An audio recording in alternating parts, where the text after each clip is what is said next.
দেবলীনার চোখের কান্না দেখে এবার রীতিমতো নিজের মুখের হাসি ধরে রাখতে পারছে না মীনাক্ষী। হ্যাঁ বন্ধুরা, ভিডিওতে লাইক দিয়ে দেখতে থাকুন। যে মুহূর্তে কিনা দেবলীনা কাঁদো কাঁদো অবস্থায় কুসুমের কাছে গিয়ে বলতে থাকে যে কুসুম, কি এমন আমি ক্ষতি করেছিলাম তোমার, বলো তো কিসের এত শত্রুতা তোমার আমার প্রতি, যে তুমি আজকে সন্ধ্যেটাকে বেছে নিলে আমার উপর এরকম একটা চরম প্রতিশোধ নেওয়ার জন্য।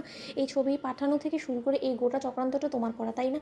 আন্টি, আমি তোমাকে বলেছিলাম না যে তুমি রীতিমতো দুধ কলাতে একটা কালসাপকে পুষেছো। এবার নিশ্চয়ই তুমি হাড়ে হাড়ে টের পাচ্ছ যে কেন আমি বারবার করে বারণ করছিলাম, কেন আমি ওকে ব্র্যান্ড অ্যাম্বাসেডর করার বিরোধে ছিলাম। কারণ তুমি হয়তোবা তখন বুঝতে পারোনি, কিন্তু আমি ঠিকই তোকে চিনতে পেরেছিলাম। এবং ওই যে আমাদের পেছনে ছোড়া ঘোপার জন্য একাই 100, সেটা আমি তখনই বুঝতে পেরে গিয়েছিলাম। এবং আজকে সব কথা আমার অক্ষরে অক্ষরে মিলে গেল তো আন্টি। অন্যদিকে যখন এই কথা বলা মাত্র এই যখন ঈশান বলতে থাকে যে ব্যাস দেবলীনা ব্যাস, আর একটাও অপমানজনক কথা কুসুমের বিরুদ্ধে আমি বরদাস্ত করবো না। এবং তুমি ভুলে যেও না যে তুমি এবারে কেউ হও না, এখনও পর্যন্ত কিন্তু তোমার সঙ্গে আমার সম্পর্কটা হয়নি। তাই সেই সুবাদে তুমি আমার পরিবারের কারো দিকে আঙুল তোলার অধিকারটুকু রাখো না। এবং তার থেকেও বড় কথা, কুসুমকে তো একদমই না, কারণ কুসুম আমার মনের খুব কাছের এবং ওকে আমি ভালোবাসি। এবং আমার ভালোবাসার মানুষকে কেউ এরকম করে সকলের সামনে অপমান অপদস্থ করুক, সেটা আমি কোনোভাবেই বরদাস্ত করবো না। অন্যদিকে ঈশানের এই সকল পাগলামি কথাবার্তা শুনে যখন এক পর্যায়ে ক্ষুব্ধ হয়ে কুসুম বলতে থাকে যে অপমান করছে তো আমাকে, তাতে আপনার কি যায় আসে বলুন তো? আপনার যদি আমার অপমানে কিছু যায় আসতো তাহলে হয়তো বা আজকে আপনি এই দিনটা আমাকে দেখাতেন না। ঈশান সাহেব, আপনার কি এত দরকার পড়ে গেল বলুন তো? আপনি নিহাতেই দেবলীনা ম্যাডামকে পছন্দ করেন না, সেই প্রথম থেকে আপনি বলে আসছেন যে আপনি কোনো মতেই চান না যে দেবলীনা ম্যাডাম আপনার জীবনসঙ্গী হোক। কিন্তু তাই বলে আপনি এরকম করে বদলা নেওয়ার জন্য আপনি আমাকেই কেন বেছে নিলেন বলুন তো?